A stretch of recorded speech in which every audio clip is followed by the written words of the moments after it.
Good morning. As we go to the chitas of the day, we're holding today is Monday. There's Chodesh Shvat, the first day of the month of Shvat. We are holding on the second reading of Parshas Boy. We're holding on chapter 10, the book of Exodus, chapter 10, verse number 12. Vayema Hashem el Moshe. So God said to Moshe, Netei Sotcha L'Eretz Mitzrayim. Stretch out your hand over the land of Egypt. And the Arba will go on Eretz Mitzrayim in the land of Egypt. Will eat all the leftover whatever the butter, the hair left over, the Arba will finish off. Verse 13, Vayet Moshe Smateis and Moshe Rabbeinu stretched out his stick. Eretz Mitzrayim and the land of Egypt. Hashem Nieg Ruach Kodim, and the Eibishter brought a let east wind. It's in the land, Kol HaYemahu, that entire day, B'chol HaLayla, in the entire night. Haboiker Hoya, the day was, V'ruach HaKodim Nasa Sa'arba, and the east wind brought in all the locusts.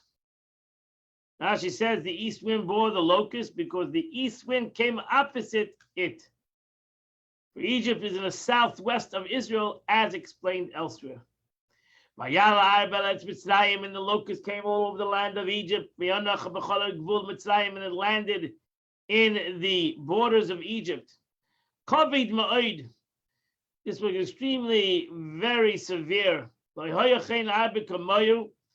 was never such a locust beforehand. And there'll never be such a situation of locust again. So now she says, we know in the time of Yoel,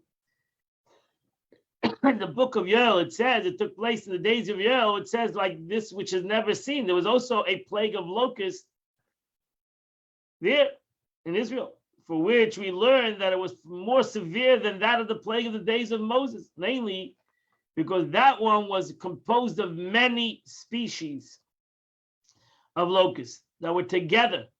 Arbe, Yelek, Chasil, and Gazim. But the locust plagued by Moshe consists of only one species, the Arbe. And its equal has never ever been seen, that one species should come and destroy entire country. We have locusts. I think there's locust situations happening in the world, around the world, in Israel, in Egypt, it happens a lot actually. But it never over the entire Egypt. It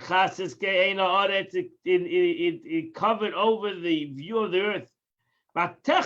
There was so many locusts that it actually became dark in the land of Egypt. It ate all the vegetation of the land, ate and every fruit of the tree, which the hail left over. There was not a tree, not left trees or vegetation of the field throughout the entire Egypt, destroyed the entire crop. Pari hastened and he called Moshe and Aaron,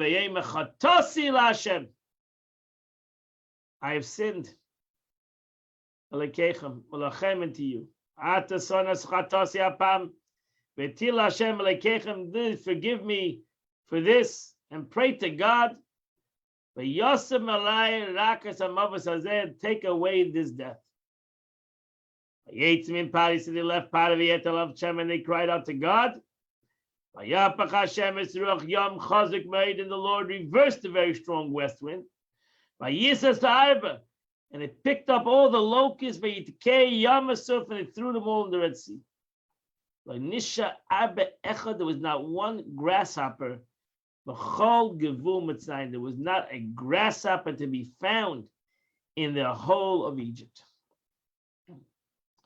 So Rashi in the Red Sea, I believe that the Red Sea was partially in the west, opposite the entire southern border, and also the east of the land of Israel. Therefore, the west wind thrust the locusts into the Red Sea, which is opposite the west wind. Likewise, we find this written in regard to the boundaries of Israel. The Red Sea faces the east of Israel.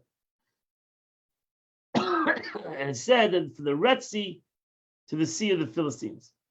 This signifies that the east to the west, because the Sea of the Philistines was the west. As it says concerning the Philistines, the inhabitants of the sea coast and the nation of the sea of the Hittites. Rashi is apparently referring to the Gulf of the Suez and the Gulf of Eilat, which are both branches of the Red Sea, and thus are included in the expression of the Red Sea.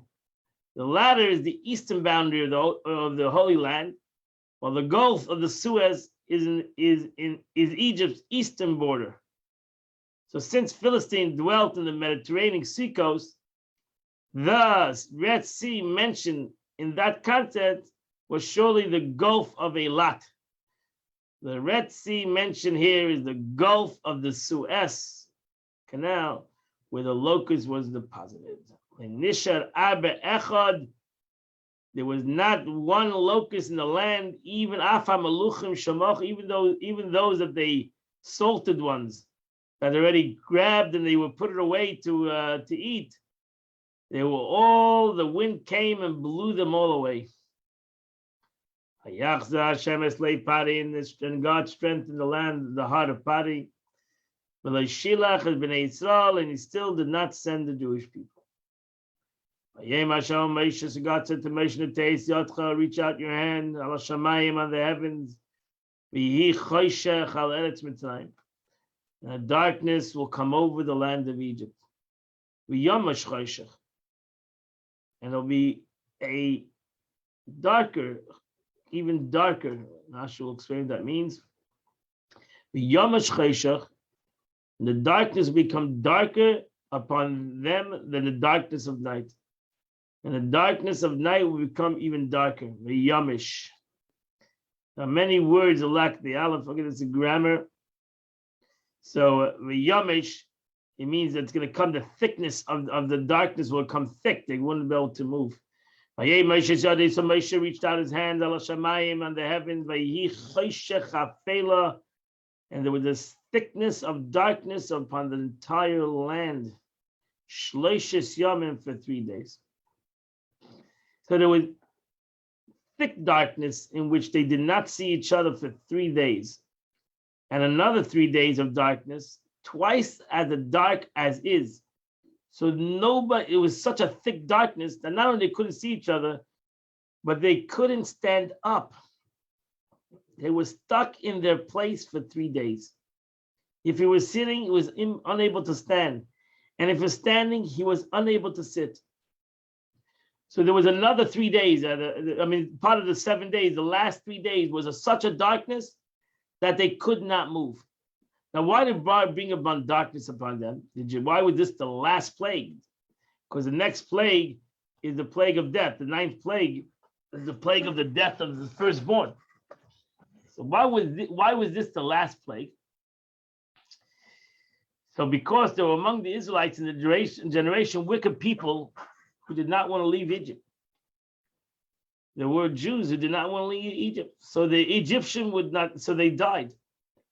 They died during the 3 days of darkness. And they were stuck. The Egyptians were stuck in their place. So they wouldn't see all the Jews that were being buried. This is a terrible plague that happened to the Jewish people at that time. They wouldn't see the downfall. They've been smitten like. Also, the Israelites search, that's number one. So the Jews, it says only 1/5 of the Jewish nation left Egypt. That means 4/5 died in the land of Egypt. Didn't leave. They all were buried in the land of Egypt. That's reason number one. Also, the Israelites searched the Egyptian dwelling during the darkness because they were robbed for years. The Egyptians took all their gold, all their possessions. And now the Jews went and saw the possessions in their land, in their houses. Why did they need to see the possessions? When they were leaving Egypt, they asked for some of the things. They said, listen, you have my stuff. Give us our stuff back. And the Egyptian would say, we have nothing. We don't have your stuff. Maybe the government took it. We don't have it. And the Jew would say, what do you mean? I saw it on your cabinets. It's on your third cabinet in the second room. On the bottom cabinet, you have my silverware there. And please give it back to me. I saw it in your house in such and such a place. And God made darkness for the Egyptians, so the Jews can go find all the stuff that was robbed from them over the past 10 years. Shloishes Yomim, thread of days, a group of 3 consecutive days.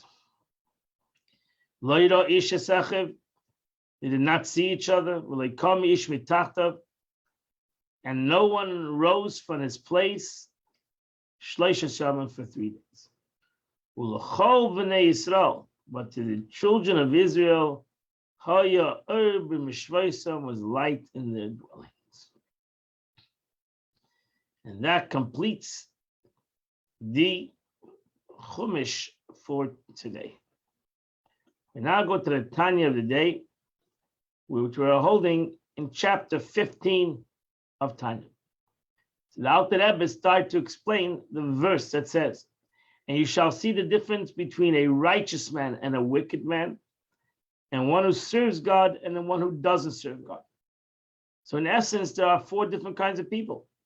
There's a righteous man, there's a wicked man, and there's one that serves God and one that doesn't serve God. So the Alter Rebbe says that the difference between a righteous man and one who serves God is the difference between a tzaddik and a beinoni. That a righteous man is a servant of God, while a beinoni is the one who's he's in the middle of the service. He's in the middle of the struggle. Now the Alter Rebbe says, what's the difference between one who serves God and one who doesn't serve God? Is the one who not serve God a Rasha? So the Alter Rebbe says, no. There's a tzaddik, there's a Rasha, and there are 2 kinds of middlemen. There are 2 kinds of beinonis. There's the beinoni that is in the struggle, and there's the beinoni that is not in the struggle. Beinoni yesh gamkem shtei madreges. In the category of a middleman, we also find 2 levels. He who serves God, he's in the battle, he's struggling, he's fighting. And he who does not serve, meaning that he's not fighting right now. But even though he's not fighting, but he's not a wicked man. He's just not fighting his Yetzer Hara. He's not doing any evil. He's doing everything right. He's just not fighting his evil inclination. He took a rest from his battles with his evil inclination. And he's not a wicked,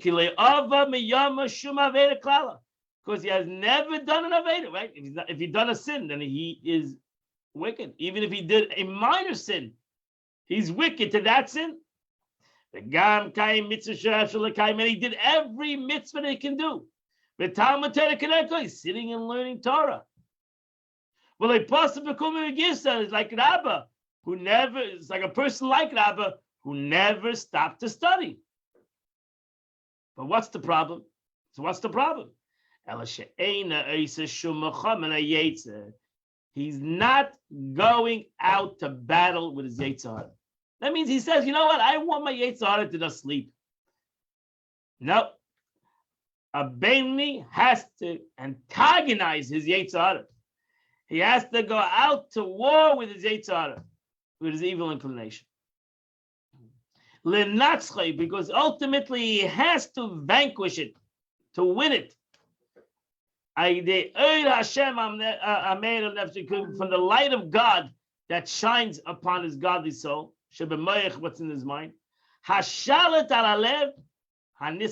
cannot just keep his heart, his emotions to sleep. Because he will one day wake up. If the beinoni is not going to challenge himself, it will one day come to bite him. And therefore, the beinoni needs to challenge himself. He needs to be a Oived Avaya. He needs to create a war. He's in the army. He's in the Marines. If he's in the army, he needs to have a war. A soldier, he needs to war. He needs to fight sometimes. Because if you're not going to fight it, if you're just going to keep it asleep, it will one day wake up. Because at this time, his Yetzer Hara is not opposing him. He doesn't have to go fight him. He doesn't have to fight him. Let's say you have a guy that is pashut by nature. He's a guy that doesn't stop learning. Not that that's his nature. He has brought about his nature that he sits and learns 24/7. Al de tagburis hamarash chayra, due to his stolid temperament. Actually, marash chayra, meaning that he's a depressed individual. He likes to sit himself and learn and not get involved with the world, and that's it. Not because he has won any battles. It's kind of person he is. That's kind of temperament he is. You can have a person who doesn't have desires as a man desiring the concept of sexual desire. Not because he's any holy. He's a frigid-natured person. So that's when a person says, I don't have desires. Maybe you don't have desires. Thank God, because you're just a frigid person. So the aim is to thank God. You should thank God that you've given this kind of a tendency. So some people don't have addictive tendencies. Okay, you should be happy that God didn't give it. He didn't overcome addiction. You can't say, oh, why that person cannot overcome an addiction. You don't even know what addiction is. I don't know what addiction is. I don't have addictive tendencies. So how can I tell somebody else who has an addictive tendency that he should overcome his addiction? You never had an addiction in your life. So you don't know what it means. And the truth is, thank God you don't know what it means. But that doesn't mean you have won the battle of addiction. You never had an addiction. That doesn't mean that you have won the battle of desires and all these things, all these tendencies that God has given to every human being, and He hasn't given it to you. That doesn't mean you have overcome anything. Maybe you have lived your life with a silver spoon in your mouth, and you never overcame a thing in your life. You never had a challenge in your life, thank God. But that's not a real life. That's not a real life. That's the life of maybe a righteous man, because he has overcome his evil and he's eradicated his evil, and therefore he has no challenge anymore. But a regular person has challenges in life. And that he doesn't have challenges, 13th thing, doesn't show any holiness upon his existence. It's because the Eibush didn't give that challenge. And if God, that's why you shouldn't judge anybody until you're in his shoes. That's the Mishnah. Don't judge somebody until you're in his shoes. If God didn't give you that challenge, that's why you don't have the challenge. Not because I overcame the challenge and I overcame it. Therefore, just like I overcame it, you could overcome it. I never had the challenge. So therefore, I never challenged myself. And so too it can be in any kind of mundane pleasures. Maybe you don't like food. You don't have a tendency to desire food. Thank God. Some people say they don't have the desire of money. Phenomenal. Beautiful. But not that you had a desire for money and you overcame it. You never had a desire for it. Fine. Thank God. So if you're such a person, you're an introvert person who likes to live in a mountain someplace and wants to separate himself from the world, off the grid, so to say, and you want to live as a hermit, and you want to separate yourself from any kind of pleasures and any kind of beautiful. That doesn't mean you're a tzaddik. That means that's your nature. And thank God you have such a nature. Well, that doesn't mean you're a tzaddik. That means that your nature is asleep. Not that you have to think about the greatness of God to overcome your nature. Just don't have your nature as a slave. You're, as Alter Rebbe called you before, called me, a mitzuna material, a kalti, a frigid nature. You're a kalti neshama. You're a cold soul. Not that I'm a holy soul, I'm a cold soul. You should watch yourself not to overcome. And if you have a cold soul, you don't need a hot soul. You don't need a love of God because you're just a kalti neshama. You're a guy who likes to separate himself from the world. You're a guy who doesn't care about the world. That's great. You don't have to waken up a love of God. You just don't care about the world. But Talmud even you love learning. You love to sit and learn. Thank God. It's enough for him, that little spark of love that he has in his heart, which is called a natural love of God. So is that called an Ovid Avaya? Is that called a guy who's in battle? No. That's called Ashaloy Avodi. That a Beinani that doesn't serve the Eibishter. He's doing everything right. He's doing me. I'm not serving. I'm doing every mitzvah. So this is a very deep thing. So the Alter Rebbe says, if I don't struggle as a Beinani with my Yetzer Hara, I don't challenge myself, I don't go greater than myself, I'm just doing what's my nature, even though my nature is phenomenal. I have an unbelievable natural disposition. I love to daven, I love to learn, I love to do mitzvahs, I don't care about the world. I have a great nature. Thank God that the Eibishter God gave me such a nature. And it might be a frigid nature, but it's working out well for me.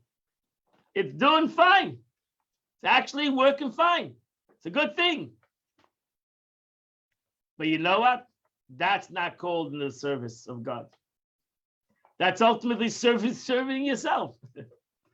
So ultimately, you're serving God, but really you're servicing yourself. You're serving your nature. And thank God you got a good nature.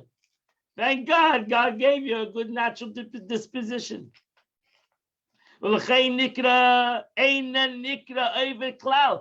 why this guy is not considered the one who serves God.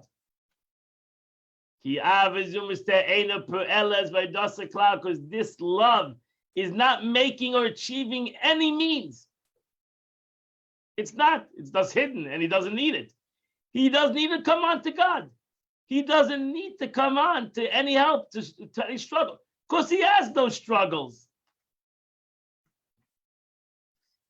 He's fine. He's doing just fine. There's no struggles. Why do I need to call upon God to help me when I have no struggles? I'm doing everything fine. Eli Yerushalayim saying, I have inherited Baruch Hashem. I was born a Jew. I'm a Jew. I was given a soul. So why do I need to struggle? I'm doing okay. I don't need any help. I'm doing fine, thank God. Naturally, I don't like any desires in life, but naturally, I have no struggles. I'm an even-keeled guy. That's not a one who serves God. So with this, Alter Rebbe concludes the thought that within the level of a Beinani, there are two subcategories. He who serves God, and he serves him not. He now goes on to say even one who is not naturally endowed with the trait of favorably to serve God's service may yet come in the category of he who doesn't serve God. And this is now when a person turns everything into his nature. That means even something that I have to work on myself, but ultimately it becomes my second nature. So when it becomes my second nature, boom, I'm back to one who doesn't serve God. As I said before, the one who serves God, the Alter Rebbe says, is in the present. He's always in the present struggle. This sounds like very hard work, and it is hard work, but the Alter Rebbe is going to explain to us that this work is what we were created for, and we should be happy with doing this service. And then you can have a person who is not inherently studious, but has accustomed himself to study diligently. So he has learned the talent of study. He sees the positive in study. And it becomes his nature. It becomes his second nature. That's why a person that's about tshuva should always be in the mode about tshuva. Because when he was hot, when he began his tshuva, he was excited. And then it becomes his second nature. He becomes he does it like anybody else. He loses the excitement. It becomes his second nature. So when he started off and he started to challenge himself and he changed his life, he was hot. He was excited. He was overcoming something. He was battling something. He was accomplishing something. And then suddenly it became a second nature. He's doing it because, not battle anymore. I won the war. That's not a Beinoni. He's lost the talent. He's lost the war. He's lost the excitement. It becomes a second nature. So you can have those that are inherently, you can have those that are FFB, so to say. They're born from a family. They're doing everything right. They have no struggles. From day one, they were brought up this way. So there's no excitement. They're doing everything because that's the way they were brought up. And you have those that were not brought up and they started doing it. And they're ultimately like the ones who were brought up. We all turn into the same monotonous situation. We lose the fire. We lose the service of God. So the from birth never had it because that's the way they were brought up. And the Baal Tshuva loses it because it becomes a second nature to him. So both of them are not servicing God. Both of them lost the excitement of the struggle. And that's not a Beinoni. A Beinoni needs to be in the mode of the excitement of the struggle. I get up in the morning, not because this is what I do every day. I get up in the morning, I daven, not because this is what I do every day. Because this is what I want to do. I could be sleeping. I can go to sleep. I can go take a walk. I can read the news. I can do whatever. No, I'm going to break myself. I'm going to do better. I'm going to change the nature. I'm not going to turn Yiddishkeit into a natural phenomenon. Just like I eat every day and I sleep every day and I go out and do things, I'm a Yid. No, that's a person who doesn't serve God. Even though I'm doing everything right, turned it into a second nature. Yiddishkeit is not a nature. Yiddishkeit is godliness. It's above nature. How can you take godliness and turn it into a natural phenomenon? Yiddishkeit is not a natural phenomenon. It's a connection to God. It's a supernatural. It's above the world. And therefore, it needs to transform the world. And that's where a Beinoni needs to do. So his habit turns into a second nature. Thus, diligence now natural for him. And that's what happens. So even though it's a positive, second nature is good, Baruch Hashem, that's not for a Beinoni. A Beinoni never wants to turn anything into a second nature. He wants everything to be an excitement thing. Everything spiritual should be to him as something fresh, something new, something he's accomplishing. Daile ba'avim misuterazu. And that now you'll see what that Alter Rebbe is going to say, and why a Beinoni always has to go above his nature. Unless he wants to go a little bit above his nature. And that's the way you need to, as a Beinoni, even though you're doing everything right, almost a natural phenomena, you need to go a little bit above your nature. And the Alter Rebbe is going to explain this, but that's how we end today's Chitas. So Do you understand? So to do so, he must arouse a conscious love of God in his heart. He just can't just do things because it's his nature. The Baini realizes if he's going to do things, even good things, because of his nature, he's lost the battle. In a way. In one way, he's won the battle. He's turned it into his name, but he's lost the battle of the service. So he's lost the fire. He's lost the fire. And when he's lost the fire, in a way, he's lost the battle. He's won the war, but lost the battle. And that's the Baini has to realize. He's got to get up. He's got to, and the way to do that is when a Baini continues to grow. A middleman continues to go. He goes always a little bit above his nature. So now, the second he goes above his nature, now that's a challenge. Because it's natural to him. Now, wait a second, it's not natural to him. He's saying I have to go more than my nature. As the Alter Rebbe is going to give the Gemara, gives the Talmud, gives an example to what that means. To obey the what means to go above your nature. It's a beautiful example. You'll see soon. Only such a love can supply the strength necessary to free himself from the restraints of his acquired nature. Baini never wants to be natural.